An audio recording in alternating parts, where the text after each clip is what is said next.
there, and welcome to the Talking Apron podcast. This is your no-nonsense, friendly resource for healthier eating and more confident home cooking. It's especially designed for those managing or aiming to prevent diabetes.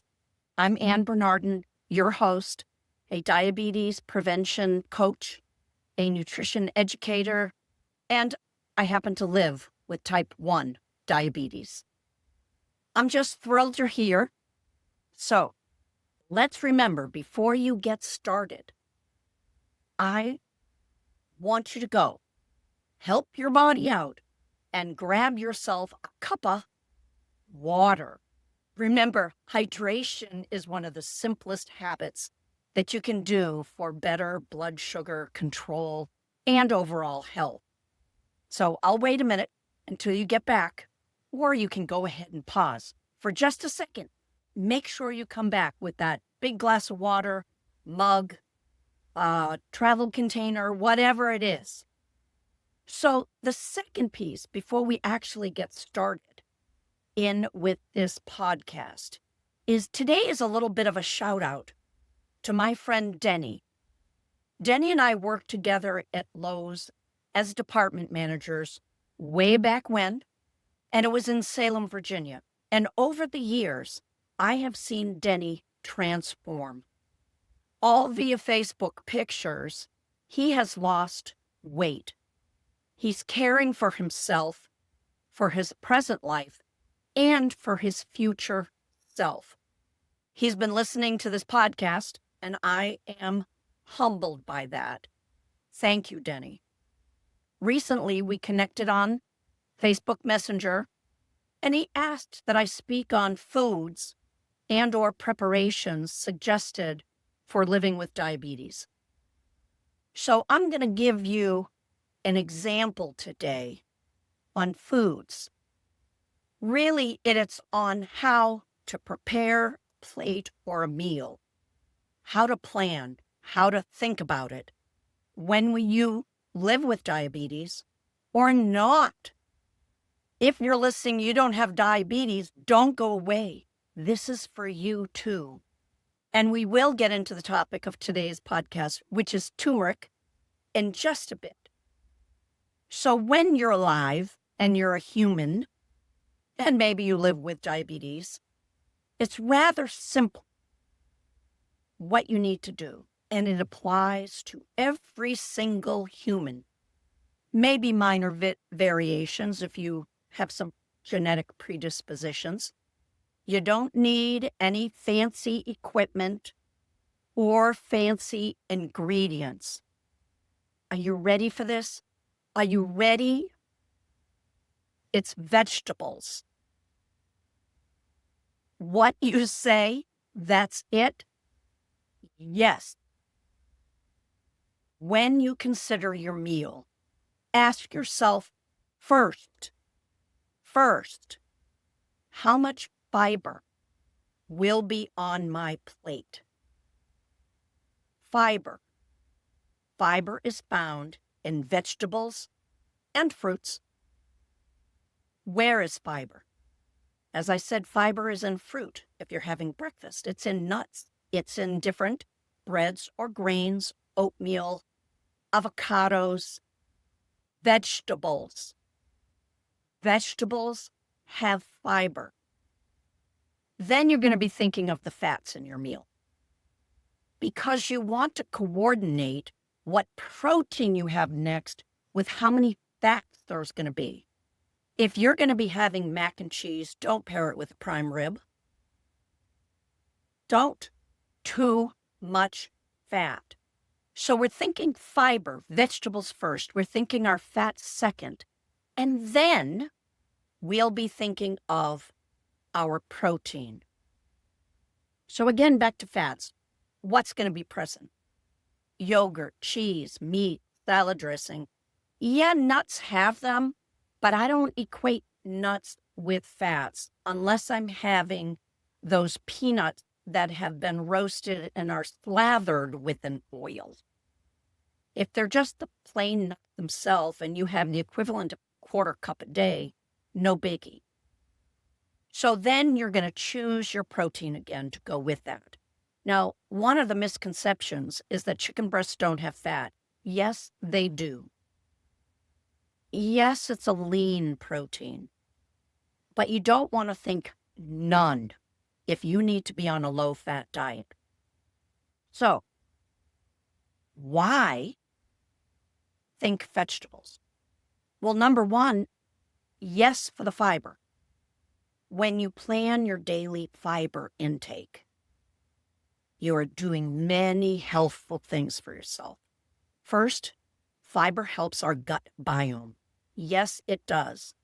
It either feeds, there's prebiotic, probiotic, and postbiotic. And we need fiber or vegetables in all those different phases. Fiber slows digestion. Ta-ding! Slows digestion means when you have a vegetable first, and then you have, let's say, a broccoli on your plate, a lot of broccoli, and you're going to have your broccoli, and you take a couple bites first, that fiber is going to tell your digestive system to slow down.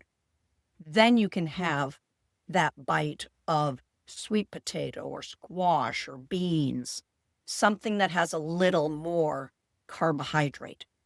So our vegetables help fiber, the gut biomes. Fiber slows digestion. And then the last piece of the helpful tips for fiber is fiber helps rid our body of the excess fats and cholesterols. That's why think fiber, number one.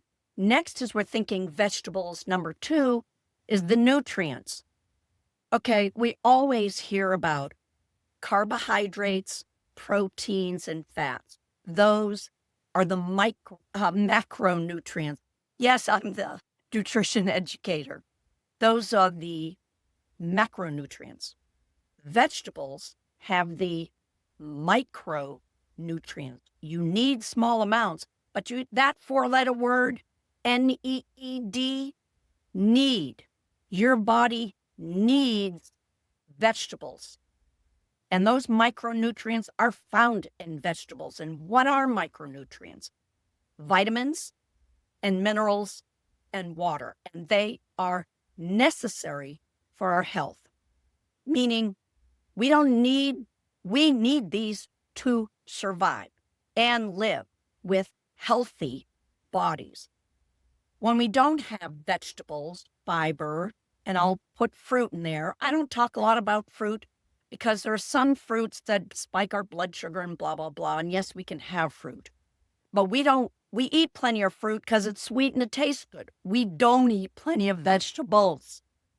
That's why we're talking vegetables. So our bodies start to complain in many simple and some complex ways.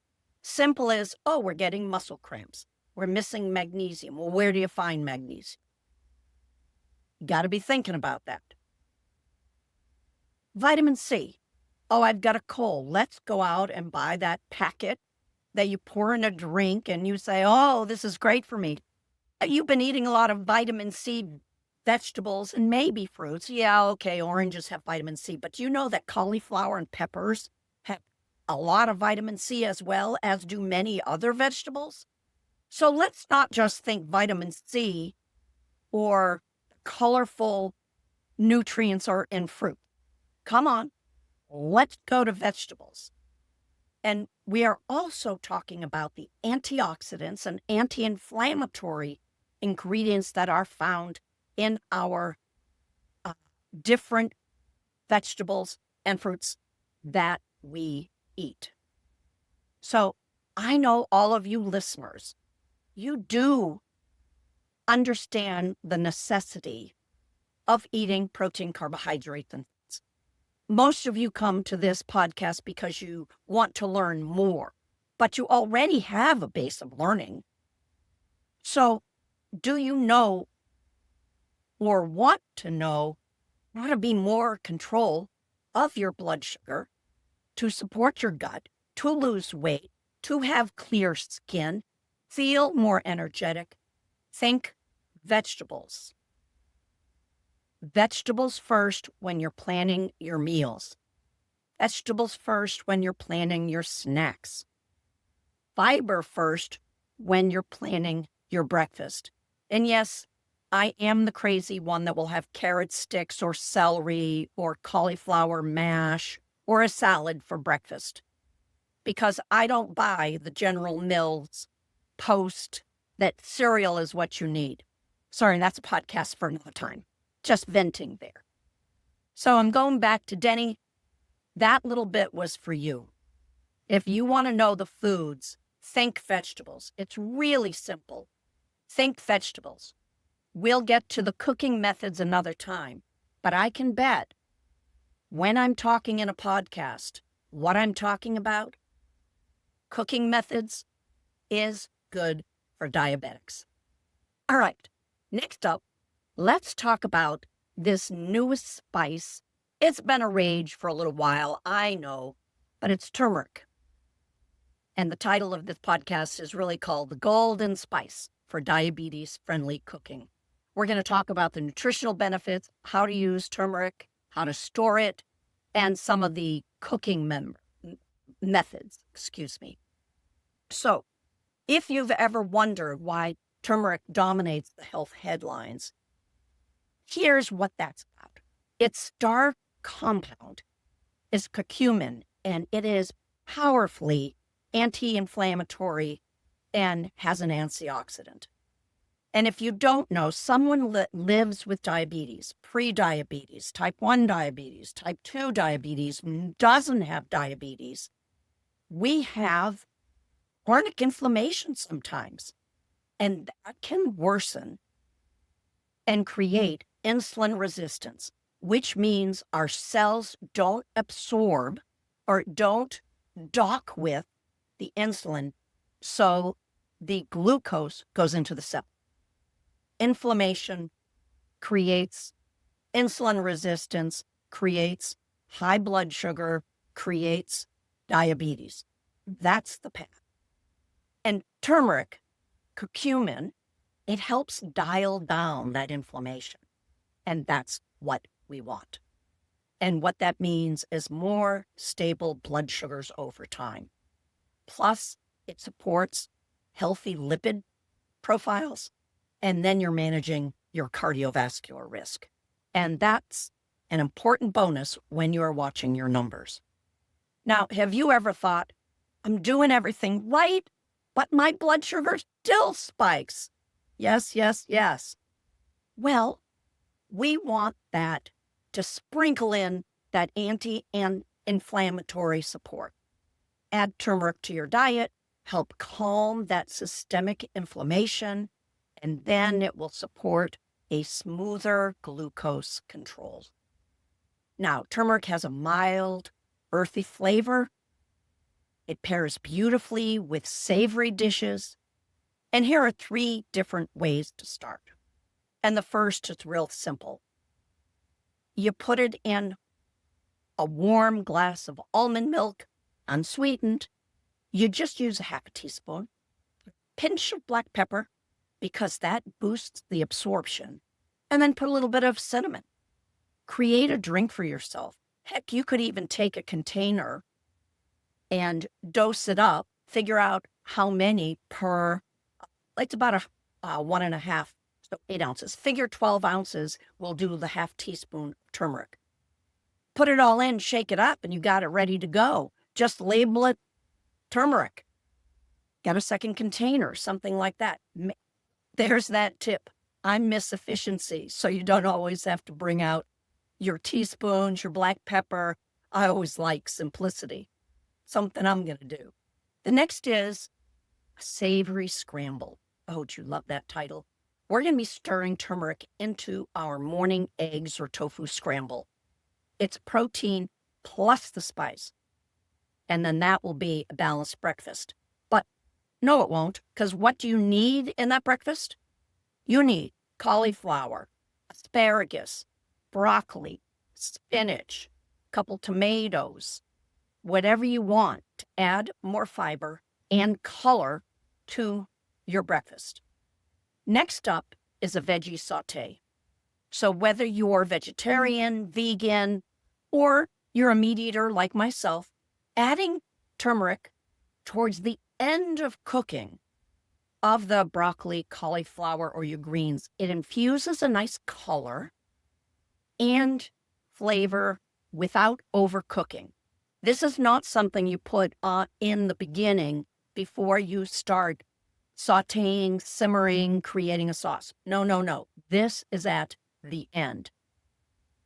So what if you're thinking, oh, I'm hearing all of this and I love turmeric's benefits, but I just don't know where to begin.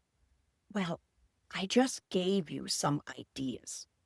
And like all the suggestions I usually give and the tips that go into my newsletter, etc., I'm always talking about small steps, small habit changes, because over time, they'll be inclusive. So start small trying out turmeric. Try that cup of almond milk. Add a little in. If it's in the morning, it's a boost for your day. And when you're checking out the unsweetened almond milk, especially if you're at Costco, I'll let you know, look for the calcium fortified. Because if you're not drinking cow's milk, a lot of almonds, and you want something that is not dairy or you're vegan, do look for something with calcium. Because ladies and gents, our bones need it. So, start small, build up if you discover that you really love the flavor. Now, how do you store it? Well, ground turmeric is best in a cool, dark place. Think spice drawer, but not above the stove and not next to the stove. Light and heat degrade potency. And if you buy fresh turmeric root, store it in the crisper drawer, wrapped in a paper towel, inside a sealed bag. It'll stay fresh for up to about 2 weeks. Now, you can also freeze chunks in a Ziploc bag, and then that makes it easier for grating when you're ready to go. Now, proper storage means that you're going to have the maximum curcumin power when you need it. Now, if you notice over time that the turmeric it seems bland and weak after a while, ta-da, think about it. Make sure you're storing it properly. It has started to degrade. You don't have that, I'll call it, flavor or potency. Now, when we're thinking cooking, yes, the cooking method matters. Oh, that was good. Cooking method matters when you're managing diabetes and when you're using turmeric. Low and slow simmering. Low and slow, not a high boil. And at the tail end, for the soups you may be boiling if you're cooking the pasta. And on the stews or the curries, yes, you're going to put it in and blend it because generally you are not boiling the curries. You are having it at a low heat to blend all the different flavors once you've cooked. If you have meat in there, the potatoes are in there, etc. This will preserve the curcumin's, call it integrity, and then it gives the dishes a nice, deep flavor without breaking down those healthy compounds. Now, a quick saute or high heat searing, it does spice in, put a little fat, olive or avocado, and then that high heat, that brief high heat can actually help release the flavor. Too long, you're burning the spice and you're going to create something bitter. Now, when you put turmeric into something raw without cooking, like a dressing or a smoothie, you will get the maximum enzyme activity and all those antioxidants will be intact. Just be mindful of what else you add to your smoothie and keep the sugar content low. Well, what if you notice that sometimes my meals spike my blood sugar more than I expect? Well, guess what? If you are using a sauce with turmeric in it because you think that's a great idea, always, always, always check the labels. Make sure it doesn't have that added sweetener, whether it be corn syrup, sugar, molasses. Hidden sugars will spike your blood sugar. I also want to add in here, if you are a vegan or you need gluten-free, many of the substitute ingredients are made from rice flour and other highly processed flours that are alternatives. And when I mean processed, I just mean that it's in its smallest piece, so we digest it fast. And rice flour will spike your blood sugar. So remember that different cooking methods protect turmeric's benefits or harm them. So make sure you use the low heat or raw so you get all that anti-inflammatory power without adding unwanted carbs and those burned, spiced toxins. So let's take a pause right now. If you or someone you know is overwhelmed and upset because they are now newly diagnosed as a pre-diabetic and they are concerned, what do I need to do now to stop this progression? You don't want to miss the free guide or PDF that I have created. And it is the 10 questions all newly diagnosed people ask, pre-diabetics ask, answered. You'll find the link in today's podcast description, or if you're listening and watching on YouTube, same thing. There will be a link so you can find that guide. Now, it has great answers to start your way out of the overwhelm into what to do now before you have all the rest of the answers. You can start making small steps. I gave you one at the beginning of this podcast. Drink more water. Start making those small changes. And you can start feeling confident that you're starting to make those small changes that are necessary. So go ahead and download it now and start your journey to stop the progression or reverse this diabetes diagnosis. All right, let's get back to the podcast and finish up with a tip. Start right now.